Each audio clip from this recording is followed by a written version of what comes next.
Hey guys, Casey Ferris here. Thanks for checking out another video of mine here on YouTube. Today, we're going to go over the basics of how to grade absolutely any image. Here's the thing. It seems like this really scary, awful, I don't know what I'm doing thing, but we're going to try and break it down as simply as possible so that you can get some understanding and start making images that you really like. And before we get started, I want to say big thanks to Craig Capello and Patrick Harney for the use of this amazing footage shot on the Mavic 2. And without any further ado, let's get started. It may seem really overwhelming when you're looking at a tool like DaVinci Resolve because you have all these different tools and panels and stuff in front of you. Color wheels, you have color sliders and log wheels and color match and camera raw controls and curves and qualifiers and all kinds of stuff. Not to mention this junk with nodes up here. Like what is that?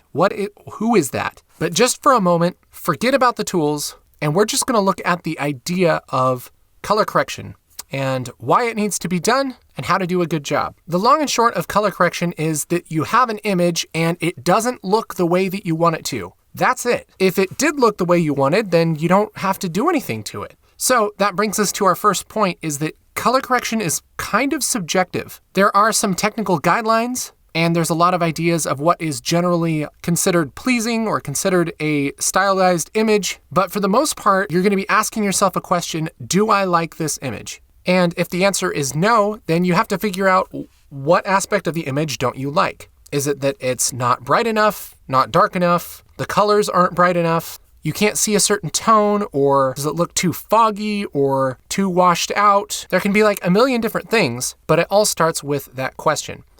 Now, one thing that can guide you is looking at color scopes. If I go down here in DaVinci Resolve, I can open up my RGB parade, and I'll break this out here so we can talk about it. If you don't know what scopes are, here's the deal. I'm going to switch to my waveform and just switch it to brightness only. The color scopes are something that, again, looks really scary, but honestly, it's just a graph.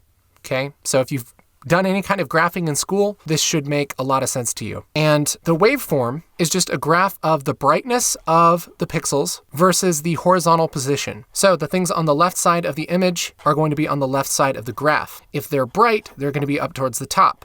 If they're dark, they're going to be down towards the bottom. And it doesn't matter where things are up and down in the image. That's not going to be graphed in the waveform. It's just brightness versus horizontal position. Let me show you something. Even if you don't know what's going on here, that's okay. I'm pretty much just going to make a selection on our image and brighten it up.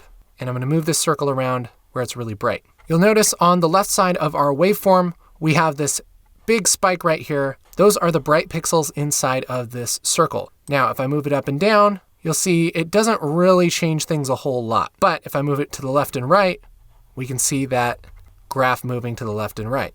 So who cares? Why is this useful? This is useful because it can tell you the technical levels of brightness for what's in your image. So if you have any question about whether something is really black or really white, you can take a look at this waveform and know. The dark parts of this parking garage look pretty black to me on my monitor, but we can see on the scopes that they're not actually pure black, they're just really dark gray, because pure black is down here at 0. If I were to darken this image down, which we'll go over a little bit in a minute, I can bring this all the way down to 0, and that's where those start hitting actual black. So the scopes are a technical way to figure out what the actual values of the colors are in your image without having to rely on your eyes or your own monitor or your own opinion. Now let's take this up a notch. This waveform, if I go to Parade, we can see a similar graph, but there's 3 of them.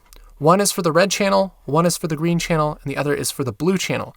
And so that's the same exact type of graph, but it's split out the red, green, and blue values in the image. What that means is if this image has a particular color cast, let's say really blue, the blue channel in the image is going to be a lot brighter, which we can see in the Parade is definitely the case. So the Parade is just 3 waveforms, but instead of the overall brightness of the image, it's for the red, green, and blue channels. This is super nice for figuring out not only the brightness of something, but the actual color cast to it. For example, if somebody shot this with the wrong white balance, it may come in looking something like this, which again is okay if you like it. If you're going for kind of a cooler look, you could leave it like this. But if you're looking for a neutral white balance, you can look at the scopes and pretty quickly realize that the blue and green channels are a lot higher than the red channel, which means that the image looks cool. So the scopes give you some valuable information that you can use along with your eyes and your opinion to figure out if the image is what you want or not. The last scope we'll go over is called the vector scope, and I always turn up my brightness to about midway in the vector scope. And this is a different type of graph. This again is taking all the pixels from the image and plotting them, but this time it's in a circle. And the direction of the circle is the hue, which means the color. And the farther away these data points get from the middle, the more saturated they are. So let's test this out. Let's say we have an image that is a very saturated red. We can look on our vector scope and see that this cloud of data here is pretty far away from the center, and it's up towards red, which, in this case is a pretty obvious example. But if you have something where the white balance is slightly off, one of the ways that you can tell is to see if this little cloud is off center. You can adjust various things to bring it back to the center and get a more neutral look. This also works for individual colors. If you have somebody who's wearing, say, a bright t-shirt, you can tell generally how saturated it is technically by how far away it is from the middle. So those take some experience kind of getting used to and playing with. Definitely open them up and see how they react to different images. But the scopes are a tool to give you more information about your image on the technical level. So let's reset everything here. And now let's take a look at this untouched image. We want to look at how it actually appears on our screen as well as the data that we have in our scopes. Usually I start with the parade because it'll show me the levels and the color cast. And for the most part, I would say I like the exposure. That's just how much light has been let into the camera. I don't feel like anything is too bright where I can't see it. And I don't feel like anything major that I want to see is too dark. The darkest parts are here in the shadows, which I'm not really that concerned about. So the exposure for the most part is good. Although, as we talked about earlier, the shadows in the parking garage could probably go down a little bit if we're going for a neutral look with kind of normal looking contrast. We could bring that down. Same thing for the whites. There are things that look like they should be pure white, and those right now are just kind of a light gray. I know that because it kind of looks light gray on my screen, but also the scopes here, again, kind of the brightest parts of the image aren't really up towards the top. They're down about 10% or so. So I'd say, first of all, we could bring the white levels up and the black levels down. That's going to give us a little bit more contrast. I also think I want these colors to be a little bit brighter. I feel like the colors in the trees are pretty muted. Even cars that are probably bright don't look very bright to me. So we'll probably need to add a little bit of saturation to our image. Now, as far as the white balance or the color cast of the entire image, it looks pretty good to me. It's pretty neutral. I would say, if anything, it's just a little bit warm. The reason I think that is just because, again, it looks kind of warm on my screen compared to like the neutral grays that are inside of Resolve. And also, if I look down on my scopes, I see that my blue channel is down just slightly from the green and the red. And when you have less blue, you pretty much have more yellow. So this whole thing is cast maybe slightly yellow, but I don't know if I mind that. It might look really good, just a little bit warm. So we've looked at the image, we've decided what we like and what we don't like. Now it's time to fix those things. This is where the tools come in. And the good news is that you can accomplish these things in a variety of ways. There's no one right way to adjust a black level or a white level or saturation or contrast. There's a bunch of different ways to do it. The way that I like to do it is use lift, gamma, and gain, which are in the color wheels inside of Resolve. And these correspond to the three different tones in the image. Gain is the brightest things. So like white through bright gray. Gamma is for the midtones, and lift is for everything kind of on the lower end of the brightness scale. So kind of the darker gray through black. And you have two controls for each one. One is the color wheel, which adjusts the color cast of that portion of the image. And the other is the little slider under the wheel, which has to do with the brightness of that part. If I'm trying to adjust the blacks, what I'm going to do is go to lift because that's the darkest parts of the image. And if I want them to be darker, I'm going to grab this slider and roll it to the left slowly. And I can look over at my scopes, and I want the bottom of my scopes just barely above this 0 point. That's going to give me some nice rich blacks in my image, if that's what I'm going for. Similar thing in the gain, I can roll to the right and bring the top of the image a little bit closer to that 1023 mark. And here we have a lot more contrast in our image. Here's where we were, and here's where we are with that one correction. Remember, the other thing that I didn't like was the saturation. Adding contrast does make things appear a little more saturated. So part of that is helped, but I feel like we could still boost that up a little bit. If we need more saturation, it's as simple as going to the saturation slider down here, and again, dragging to the right. And I usually just drag it to about where it looks good on with my eyes, which I'd say maybe is about there. But I'm going to check that by switching to my vector scope, because I don't want this cloud to be like way too big. So like here is too saturated because we have parts of the image that are just going towards the outside of the circle. You want the most saturated things in your image to be kind of where these squares are or less. I can look at this right now and say, there's probably some things that look a little bit too bright, looks kind of weird. Even if I didn't look at the image, I could just look at the scope and think that. And of course, if we look at our image, we have a couple things that are maybe just a little bit too bright. One of them would be these umbrellas. Another might be this red car. These yellow parts in the lights. That's too saturated. So what I want to do is roll that back to a point where those are not getting so crazy. So maybe somewhere in there. So here's where we were on our image, and here's where we are now. It's a lot nicer looking. Now, to me, for the most part, this looks pretty good. This is kind of where you get to the point in color correction and color grading that is subjective. If I'm not losing a bunch of detail, if things aren't too bright or too saturated, technically the image is correct. Everything else comes down to your preference and what you want your viewer to feel and experience while watching your project. This is a pretty neutral grade. And so if you're wanting to show something that's like real life, kind of, maybe it's for a reality show or a documentary, this might be a really great grade. If it's something that's supposed to be a little bit more dramatic, you might want to mess with things a little bit. And that is done the exact same way. It's looking at the image, deciding if there's something that you don't like about it, and then fixing it. So if I want this to feel dramatic, I think one thing that might help is to add a little bit more contrast. And I think this time I'm going to use the curves. The reason I want to use the curves is because I want a little bit more control over what tones in the image are adjusted. I don't want to just adjust the black and white levels because I feel like those are pretty good, kind of adjusting the in-between parts. So if you've never used curves before, it's kind of like a graph and it remaps the brightness of the image. Right now, things that are black, things that are white, and things that are mid-brightness are mid-brightness. But I can take this and kind of move it around like a rubber band and move it up to make the midtones brighter while not adjusting a whole lot of the top or bottom of the image. So what I like to do with contrast is make 2 points, one about a third of the way down, one about a third of the way up, and I'll make the brighter parts a little brighter and the darker parts just a little darker. And this really starts to add some character to our image. Here's what we had before and here's after. And that's already feeling a little bit more dramatic. And again, anytime that you add contrast, the saturation boosts a little bit. So I might take the saturation down just a little, just to keep things tasteful. And now we have kind of a dramatic grade over this image. So here it is with the neutral correction. And here's kind of more of a dramatic grade over it. And every time you do a step, just look at the image and ask yourself if you're happy with it. If you are, you can move on. If you're not, then fix it. So I look up here in the buildings and I feel like those are too bright. I feel like everything's kind of just a little bit too bright on the bright end. So I'm going to bring the brightness down in the top of this curve, maybe make the midtones a little brighter versus the high midtones.